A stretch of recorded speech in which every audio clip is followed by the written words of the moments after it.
Hello, and welcome to Speak Honest. I am your host and certified relationship coach, Jennifer Noble.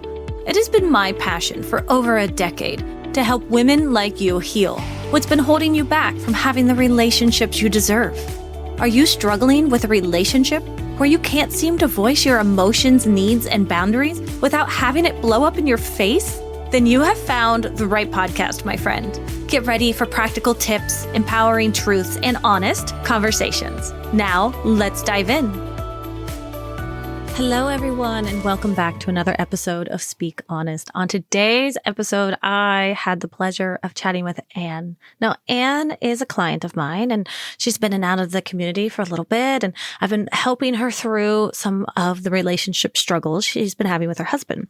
Well, she really wanted to dive in today about what can she do to get him to hear her more.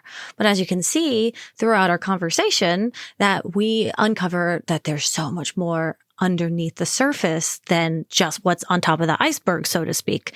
And so you get to hear a little bit more about that in the episodes. But before we get started, I just want to remind you that if you have a relationship struggle or maybe a personal issue that you're dealing with and you want some one-on-one coaching help, I would love to have you on the podcast. Go ahead and scroll on down to the show notes and click on apply for a podcast coaching call. Now, the greatest thing about these coaching calls is that they're completely free to you, and you apply so we can see if you would be a good match for a podcast coaching call. And then what we'll do is we'll reach out to you, and then you and I are going to have a 30-minute conversation. And if we decide that it's a great episode, like today's episode with Anne, then you're going to be featured on our podcast. And this works out really well. I've been actually hearing a lot of feedback lately that the women love this because once their episode drops, they get to re-listen to it and they get to hear in their own words what they said to me again. And being able to hear themselves speak, and by listening again to the advice and the help and the coaching that I give them, it helps really reinforce this in their minds. And so it's an amazing, amazing opportunity to have. So we'd love to have you on. Scroll on down, click on the link, apply for the podcast, and let's get you the help that you need. But now, as you are listening to the podcast, I want you to really check in with yourself and see if any of what Anne is talking about resonates with you. So some of the things you're going to notice are communication struggles. Do you ever feel like no matter how you try to communicate, your partner just isn't listening? Or how about feeling unheard or invisible? Do you ever feel like your emotions don't matter or that you're shut down when you try to express yourself? A couple of the other things that we talk about are trust issues. Are there unresolved betrayals or dishonesty in your relationships, leaving you to question everything? Because as you hear in my coaching call with Anne, until we deal with these trust issues, it's near to impossible to deal with the communication struggles. And so all of this is what I want you to keep in mind as you're listening to my conversation with Anne. Hi, Anne. Thank you so much for coming on the podcast and sharing your story. How can I help? Thank you for having me. I have issues with communication and being heard. Doesn't matter how I come about it, it's always wrong in his head. So that's my problem. I want to be heard. I want my feelings to be important. And I feel like they're not. But like when he's in good frame of mind, he's excellent, he's charming, he's great. But as soon as I say one wrong thing, he just flips on me. And I don't know how to stop that. It's very, very hard to change that around.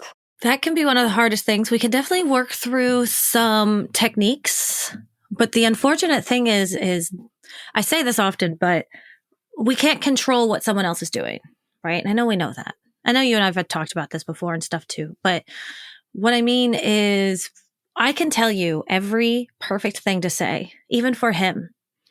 But if he decides that day, to be a grumpy little butthole, then that's going to be on him. So there's two ways to go about this. One, we can get really, really secure in the moment. So when he is a grumpy little butthole, we say, okay, babes, I'm not dealing with this today. Or we can have that conversation with him to say how much it hurts you. But I don't know if you guys are in the place where he would hear that. What do you think?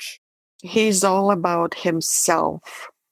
In his head, when things are not good with me and him, it's all about him. My feelings are just, they don't exist. So what do you do in that moment when that's happening? I shut down. I don't know. Like all of what he's feeling, it bounces on to me, which I hated. I don't like that part of it. I want to be able to separate that, you know.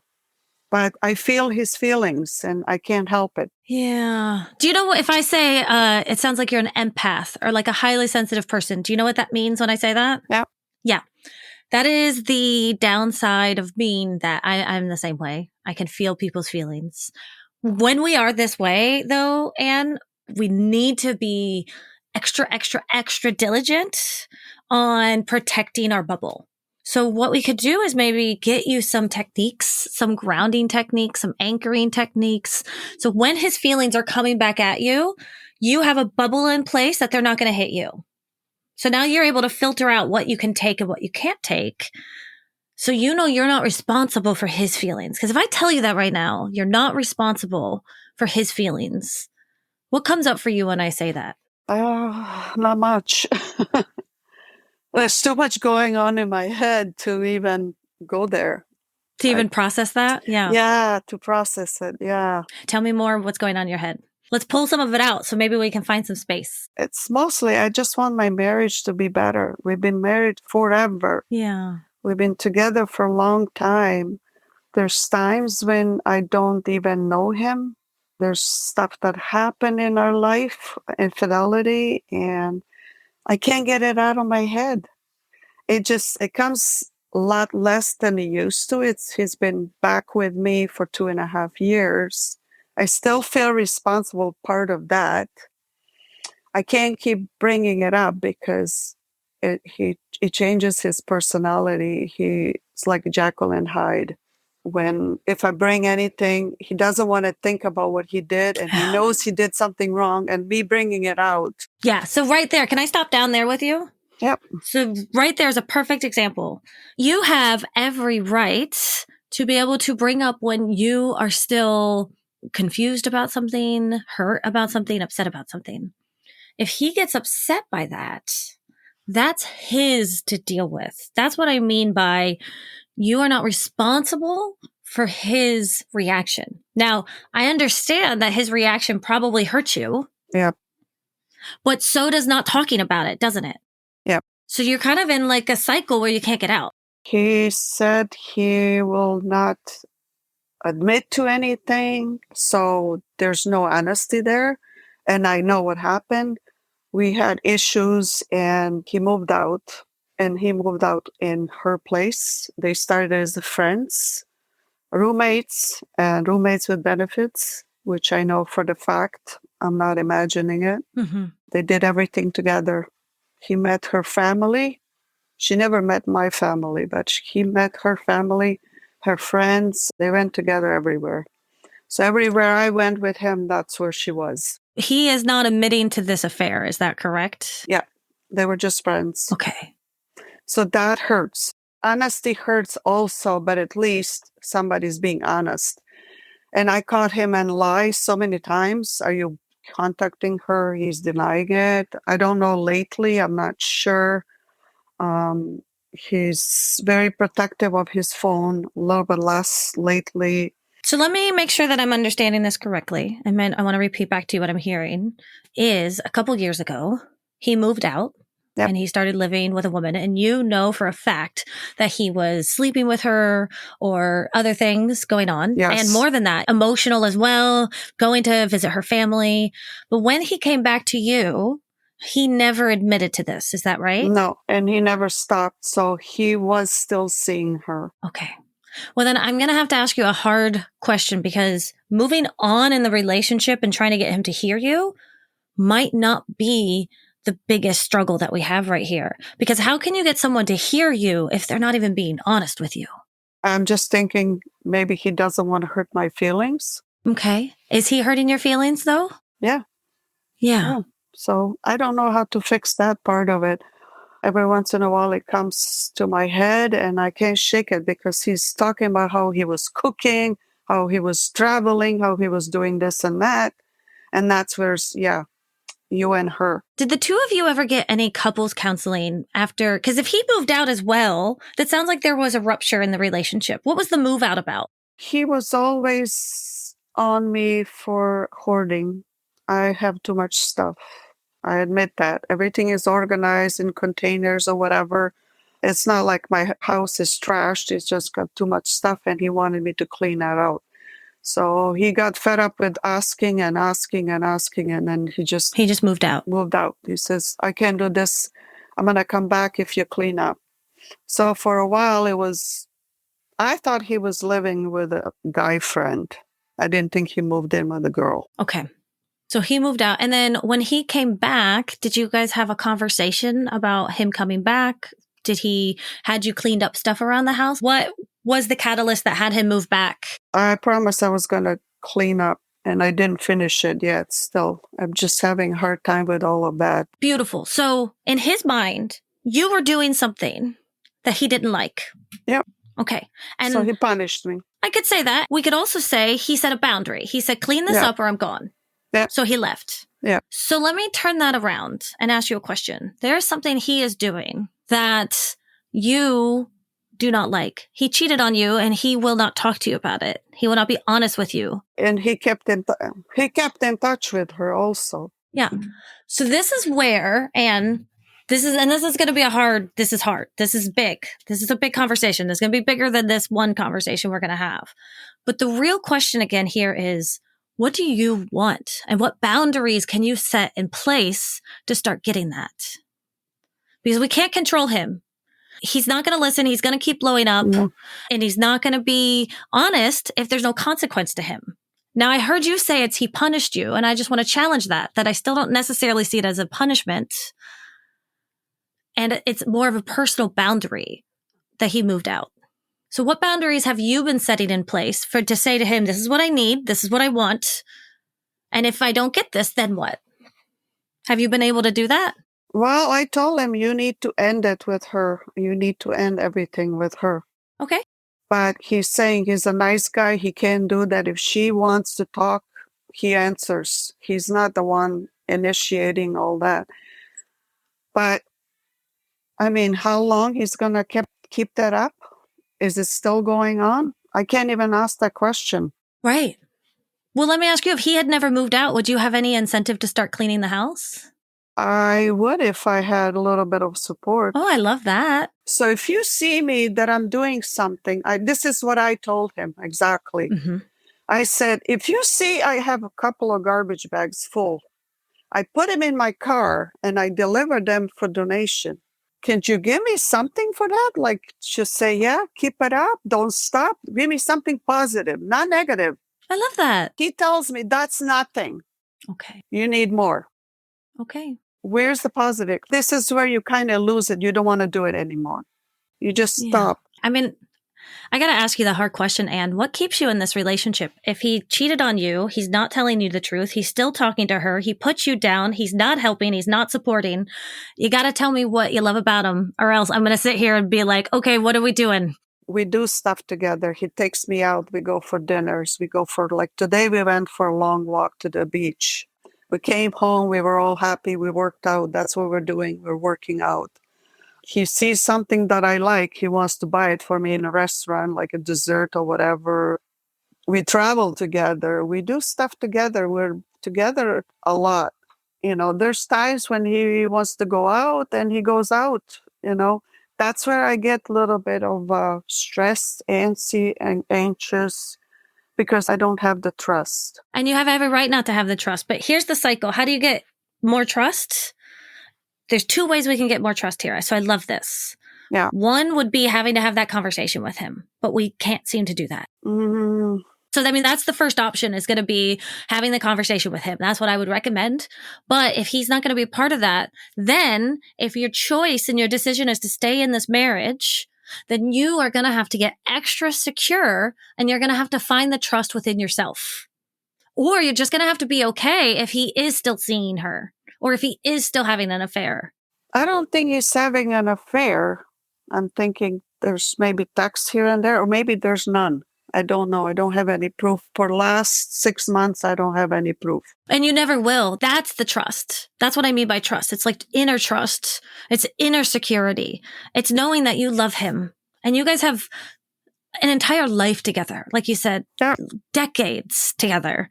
And sometimes in these relationships, this is really hard to hear sometimes, especially hard for other people to see when they're looking in. But sometimes we're in such a deep relationship with someone that we are able to just kind of trust them whilst letting them have their life. And then we enjoy the things we enjoy about them. But if I tell you right now, he's not going to change, then what? What are we going to do next? Been so long. I have never been with anyone, so I don't even know where to go from here. The problem is I love him. I already told him the problem is that I love you. Otherwise, I'd be gone a long time ago. Yeah. And the thing with love is love is important and love is special, but love is not enough. No. There's so much more to a relationship. He's controlling, a lot controlling, like so many ways. Like, just like, I want things this way and that's it. That's the law. And what happens if you don't do it that way? He flips out. It doesn't make sense. I know. And I'm going to go back to asking the question. I think this is beautiful because sometimes this is part of the process. It's just pendulating between asking the questions is, do you want to be in a relationship with someone who's controlling? Yeah. He was never like that before. Now that he's older, It's gotten worse. I don't understand. I don't get it. He was more flexible before. He heard me. There's stuff that I'm missing from him and I'm not getting it. So I'm not sure what I'm doing. I'm kind of lost. Well, let's remember, first and foremost, moving forward, what are the things that we can control? Let me ask you that question. What can you control? What can I control? Oh boy, not much. Well, let's say there's one big thing I'm thinking about right now. What can you control? You want me to give you a hint? Yeah. It's you. You control you. So when he starts getting controlling, what do you normally do when he starts getting controlling? I try to keep peace. Okay.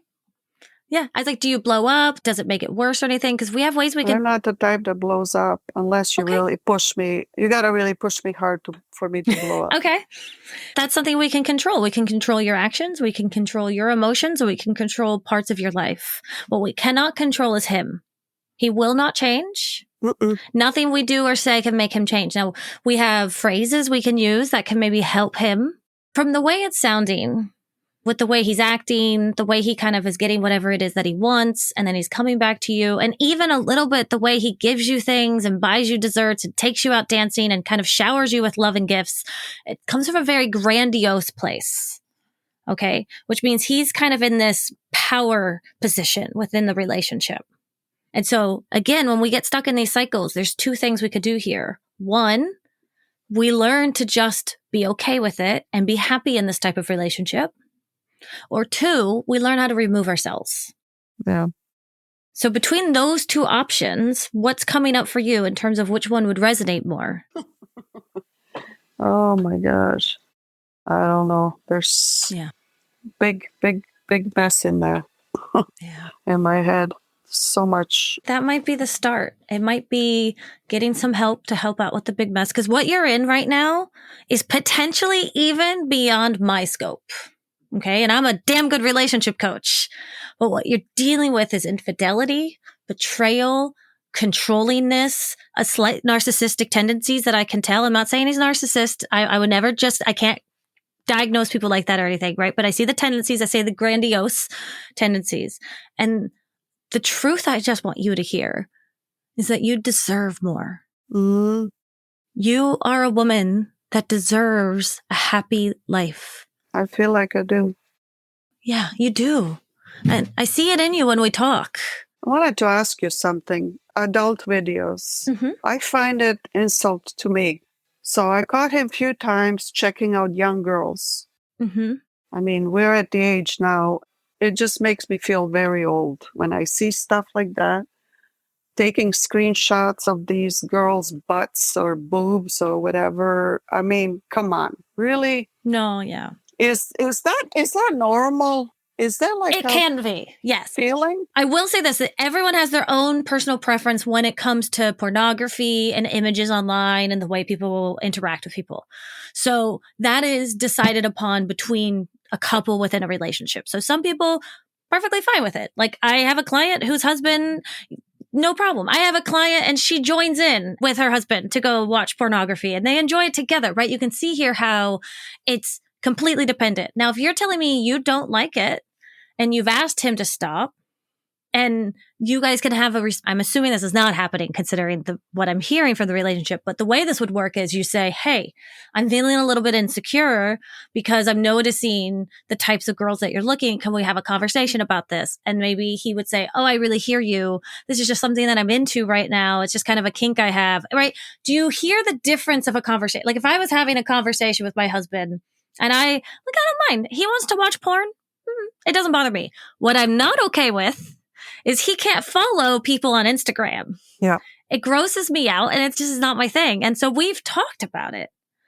But do you see how we're communicating securely back and forth as to what is allowed and not allowed? And we're mutually respecting one another. So I agree with you that for you, it's not okay. But I do want you to know that it has nothing to do with you, that when a man is looking at pornography, it's a different part of his brain. It has nothing to do with his love for you. I know, but when you walk into that and you see she's 30 years old and look at me like, oh yeah. I mean, is this what you want? Like, I mean, first off, you're gorgeous. So just shut that down. Okay. Like you are amazing, but like, it doesn't even matter. Like I'm 40 and women that are 40, on these things are stunning. Like, I will never match up to anything like that. So it's never, just hear that for you real quick. Just a part of that. I will say I can hear that insecurity. And so we just that's a limited belief. I'm not as pretty as she is. I'm not as young as she is. He likes her better than me. He's more attracted to her. Do you hear those beliefs? Those are stories. Yeah. And I know you've been to some of my sessions and workshops, so you kind of understand what I mean when I say that. So we'll just work on questioning.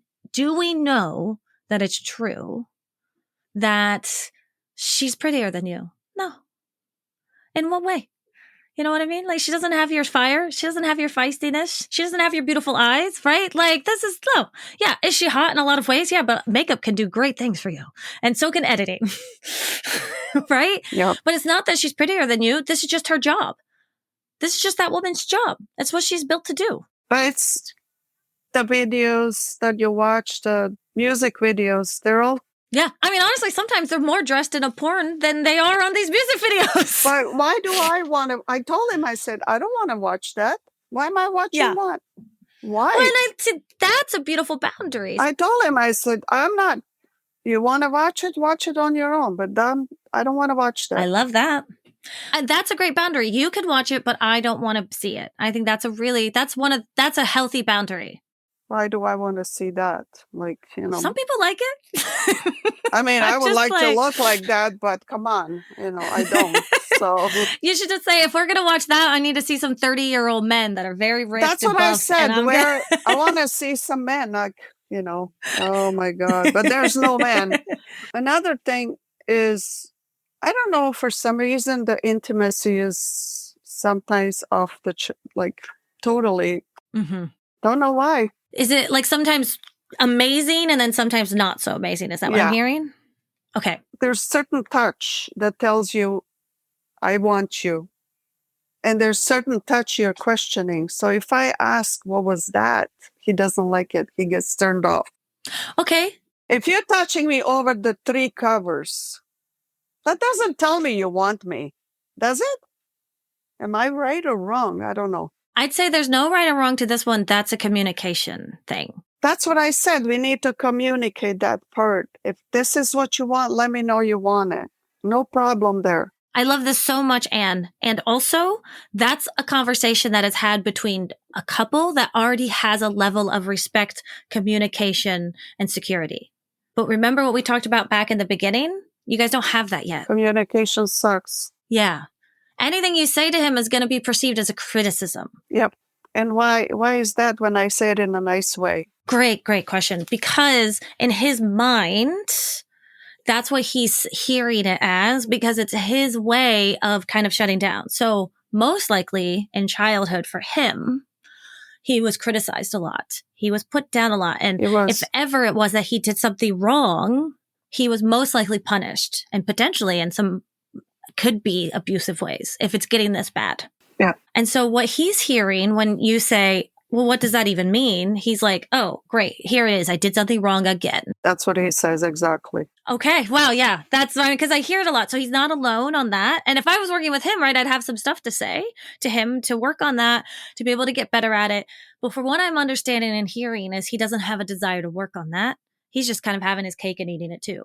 So one of the things is I would recommend really coming to him from a place of your own feeling statements. There was a workshop we did last month that was about regulating, validating, and collaborating. Mm-hmm. And I bring that up because let's say he's, touching you over the covers. So in that moment, and instead of being like, well, what does this even mean? Right. Which is kind of like coming or like, hey, what does this mean? I think you get an idea of it, kind of what it means, or you can kind of figure out what it might mean to you. And you can say, hey, like, you could be playful about it. You could be flirty about it. This is only if you're in the right state of mind to do that. Yeah, sometimes you're not. Yeah, right. And you're not, because again, we're going to go all the way to the beginning, which is there's a lot of disrespect, contempt, and resentment going on. Yeah. So until that is resolved over here, all of the rest of this is just going to go around in circles, always. Yeah. So I could tell you, I could put little Band-Aids here and there for you. I absolutely can. I can say, well, how about next time he touches you on the covers, you just, go with the flow and let's see where he wants to take it. You can always be talking to him in terms of positive feeling statements like, oh, I love that. That feels so good. Thank you so much. That's what he likes. Compliments. Oh, yeah, that is, ego boost. Yes, exactly. And if you are in a good, healthy, secure relationship, one where there wasn't resentment, there wasn't contempt, he was equally respecting you as much as you were respecting him, then these conversations would come more naturally. Right? This is typically what I want to teach someone, but I want to be very careful here, both to you and for anyone listening, that if you have someone in your life that is disrespecting you, that is shutting you out, that is putting you down, that is controlling you or not treating you with respect, that I want to be mindful that we're not just molding ourselves and making ourselves smaller for that. That's when we need to come back here to the beginning again. And what do we want? What boundaries do we have to set for that? And what hard decisions do we actually need to be making? And I know that's a lot more than I think either of us want to do right now, but that's where we have to start. He's always like telling me how he loves me and gives me compliments. But going back to the compliments, I visualize her. I know what she looks like. And I'm like, I don't know what you call beautiful, really. But then you look at the young woman. But remember, to him, it's not necessarily the actual look. So there seems to be, and this is beautiful, something for you to work on might be whatever beliefs you have around what women look like. Because to him, you are beautiful, and I'm sure he does love you. And it's not going to be because of anything out here. And like, even if he is looking at girls online or whatever it is, there's probably something else that's attracting him there. And for a lot of people, it's like, outside looks are very subjective. They're just kind of like whether you're pretty or you're cute or. But how do you go with somebody that's totally opposite of what you like, but then you look at all these beautiful women with big hourglass shape and all that. I don't get it. Oh, beautiful. So there's fantasies, I'm really attracted to like super built, like buff men with like blonde hair and like tan. Okay. Like really, I just think they're so attractive every time I see one, like a Ken doll. Do you know what I mean? Yeah. My husband, on the other hand, he, dark haired, beard, kind of chubby. Like that's how he describes himself. Nothing at all like my type. But I love him as a person, and I see what he does for me, and I see how much he lights me up. There's so much I'm sure you bring to your husband, and you guys have been together for decades. His tastes are going to ebb and flow, but it has nothing. That's the point I want to hit over the head here again. Has nothing to do with you. And the fact that that's where your mind is going is pointing us to the limited belief that's holding you back from realizing just how worthy you are, Yeah. how beautiful you are, how enough you are. So that's where I would work on. I'd work on really processing through those limited beliefs. I put myself down too.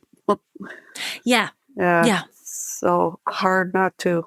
Even the way you talk about the other women, like, oh, but like they have this and I don't have that. Like those are also the small ways in which we put ourselves down. I want you to see how amazing you are. And once you get there, once you really truly get your worth, once you start changing all of these labels, like I'm not pretty enough or I'm not worthy enough or I'm unlovable or this is all I'm ever going to get. Once we switch all of those to see like, wait a second, I'm beautiful no matter what. Like I am worthy of respect and love and commitment and honesty. Once we really get you to that place, and like, I really think things are going to shift, and maybe they shift with him too, or maybe that's the moment you realize you can do this. I see a big change when he came back. It was horrible. It was so much work. It was stressful. It was just, oh my gosh. So from then till now, it's a big, big change, like in him. Great. But I gotta dance his dance. That's the only way he's gonna be happy. And he needs to be put on pedestal. I feel like you gotta compliment him ongoing. I don't know, is that the guy's thing or what it is? He's very grandiose. But they want to be steady, be told about good stuff, positive stuff. He wants me to smile. Wouldn't it be? He wants me to smile. Wouldn't it be great? I mean, think about it. Like, think about it though. Like, truly think about it. Wouldn't it be great to be put up on a pedestal, to be never criticized, to be told how amazing you are, to be able to go out and do whatever you want to with any person, go have sex with anyone you want, go talk to anyone you want to, live your life completely autonomous, do whatever it is you want, and also make sure everyone loves you in the process every single time and never critique you.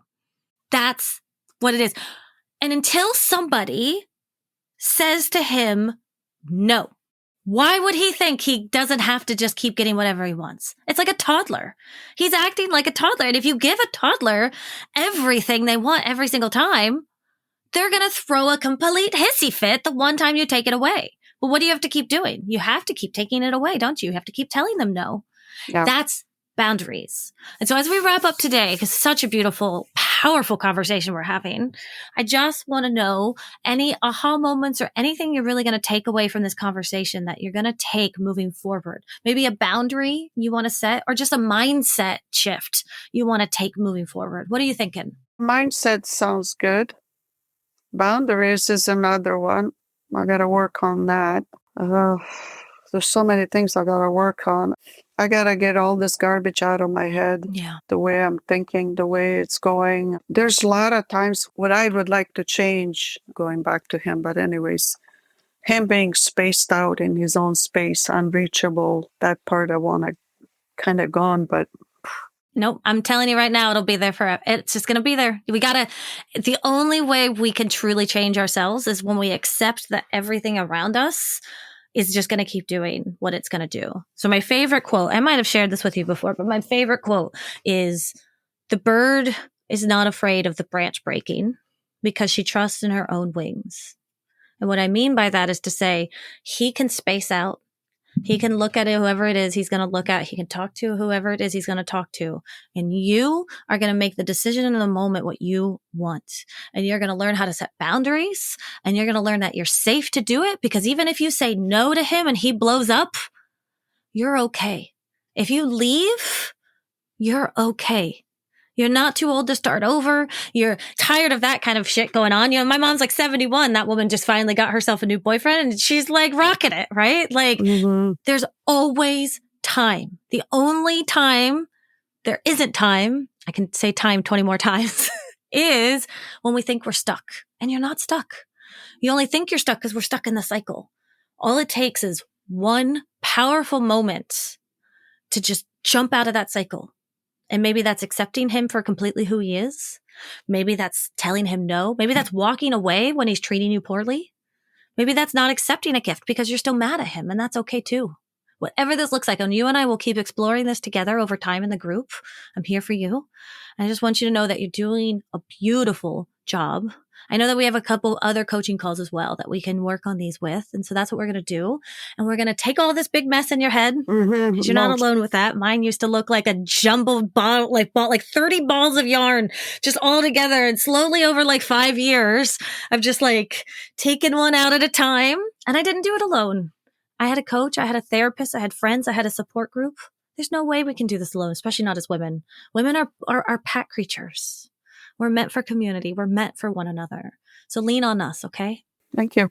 All right. Well, thank you so much for coming on today and for your vulnerability and just for your awesomeness and everything that you're sharing. And I know we're going to be able to get you through this, okay? Thank you. Please. We will, I promise. All right. Take care. Wow, what an amazing conversation I just had with Anne today. I am just so honored that she came on to share her vulnerability with all of us. And thank you so much to all of you for listening and for being a part of this community. If you're listening and you can relate to any of Anne's struggles, maybe it was feeling unheard or dealing with trust issues, maybe you've had betrayals in your relationships or navigating that emotional roller coaster in your relationship, I just want to remind you that you're not alone in this. There's always room to rebuild, to heal, and to set those boundaries that will help you create the kind of relationship I know you deserve. Now, if you're ready to start that journey, make sure to check out the resources in the show notes. And if you haven't yet, I'd love for you to hit subscribe to this podcast so that way you don't miss a single episode, because I want you all to remember how worthy you are of love, respect, and happiness. Until next week, take care. As we wrap up today's conversation, always remember that healing is a journey, not a destination. And it is an honor to be a part of your healing journey. If you want to dig deeper into the topics we covered today, be sure to head over to our show notes where you can find all of the valuable information mentioned in today's episode right there. And please remember to rate, review, and subscribe if you enjoyed today's podcast. Your feedback means the world to us and helps others discover our podcast. Until next time, remember to speak up and speak honest.